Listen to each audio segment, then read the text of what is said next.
வணக்கம். நம்ம இப்போ சென்னையில் ஒரு பிரதான இடத்துல இருந்துட்டு இருக்கோம். இந்த ஆட்டோவில் பார்த்தீங்கன்னா நம்ம யாத்திரை அப்படிங்கிறது ரொம்பவே வைரலாக இருக்காது. அதாவது இப்போ சின்ன விளம்பரம்னாலே ஒரு ஃப்ளெக்ஸ் அடிச்சு விட்டுவாங்க. என்னடா இந்த காலத்தில் டிஜிட்டல் காலத்தில் சாக் பீஸில் இருக்காங்கன்னு பார்த்துட்டு இருக்கோம். அங்கே தான் மக்களுடைய கவர் ஒரு மார்க்கெட்டிங் ட்ரெண்டிங் அங்கே தான் இருக்குது.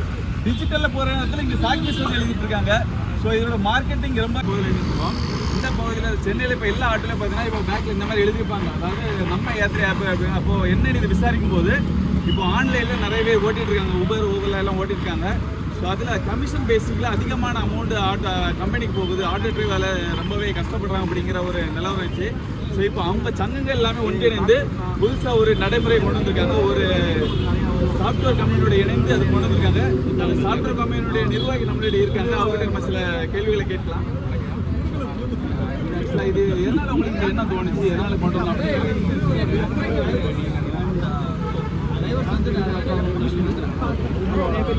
ஒரு நாளைக்கு வந்து 10 ரைடு ஓட்டி 1000 ரூபா சம்பாதிச்சாங்கன்னா 600 ரூபா வந்து கிடைக்கும்.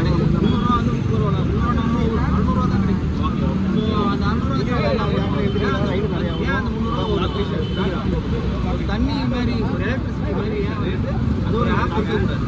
ஸோ ஒரு ஆட்டோ வாங்கணும், நாள் வாடகை ஓட்டுற ஒவ்வொரு ரைடுக்கும் ஆட்டோ வாடகை எல்லாமே இது பண்ணுவீங்களா? குறிப்பிட்ட சிட்டியில் மட்டும் இது பெங்களூர் பண்ணுவாங்க. 1000 கோடி ரூபா டிரைவர் சம்பாதிச்சு கொடுத்துருக்கோம். ஓகே, சரியா?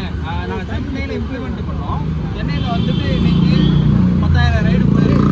பேசிக்காக இது ஏன் வந்துட்டு இவ்வளோ ஃபேமஸ்னா டிரைவர்கிட்ட இருந்து கமிஷனே வாங்காது. Okay, 0% commission. ஸோ ஒரு நாளைக்கு ஆப்பை ஓட்டினேன்னா வண்டியை ஓட்டினேன்னா 25 ரூபா ஆப்பு கொடுத்தா போதும். நீங்க 0% வாங்கல, இது கஸ்டமருக்கும் ஒரு பெனிஃபிட் கிடைக்கும். அப்படிதானே இதனோட கம்மியா? ஏன்னா வந்து விலையை கம்மி பண்ணுவாங்க. இது ஆட்டோ டிரைவர்கிட்ட பொதுமை ஆட்டோ டிரைவர்கிட்ட நிறைய நம்பர் போதும். ஆட்டோ டிரைவருக்கு ரொம்ப பிடிச்சிருக்குங்க. ஆட்டோ டிரைவர் நிறைய பேர் இன்ஸ்டால் பண்ணியிருக்காங்க. ஆனால் கஸ்டமருக்கு இது அவேர்னஸ் இல்லை. ஸோ ஊபர் ஓலாலாம் வந்துட்டு நிறைய காசு கொடுத்து 10 கோடி 20 கோடி கொடுத்து டிவி ஆட் பண்ணுறாங்க. இப்போ நாங்கள் அது பண்ணோன்னா யார்கிட்ட இருந்து காசு எடுக்கணும்? அது வந்து டிரைவர்கிட்ட இருந்தால் காசு எடுக்கும். ஸோ பேசிக்காக அந்த டிரைவர்கிட்ட இருந்து காசு எடுத்து அப்புறம் என்ன அப்போ நான் திருப்பி கனெக்ஷன் போடுறேன். அதனால் நான் மார்க்கெட்டிங் பண்ணல. அதுக்கு பதிலாக டிரைவரே இந்த மாதிரி எழுதிக்கிறாங்க. ஓகே ஓகே, ஃப்ரீ ஆஃப் காஸ்ட்ல எழுதிக்கிறாங்க. ஆமாம், இல்லை இது நாளைக்கு இப்போ டிஃப்ரெண்ட்டாக இருந்துச்சு, நல்ல ரீச்சாக இருந்து. இது சென்னையில் மட்டும் தான் பண்ணுறீங்களா? தமிழ்நாடு ஃபுல்லாகவே இதை பண்ணுற மாதிரி ஐடியா இருக்கா? நிறைய Tier 2 சிட்டியில் பண்ணுறோம். கோயம்புத்தூர், ஓகே, திருச்சி, பாண்டியில் பேசிக்கிட்டு இருக்கோம். ஓகே, இதோட ஆப் ப்ளே ஸ்டோரில் மட்டும் தானா இல்லைனா ஐஃபோன் அதுலேயும் இருக்குது? எல்லாத்துலேயும் எல்லாம் இருக்குது.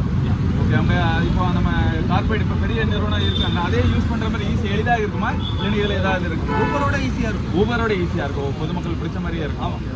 சரி, உங்களுடைய பயணம் வெற்றி பெற எங்களுடைய நியூஸ்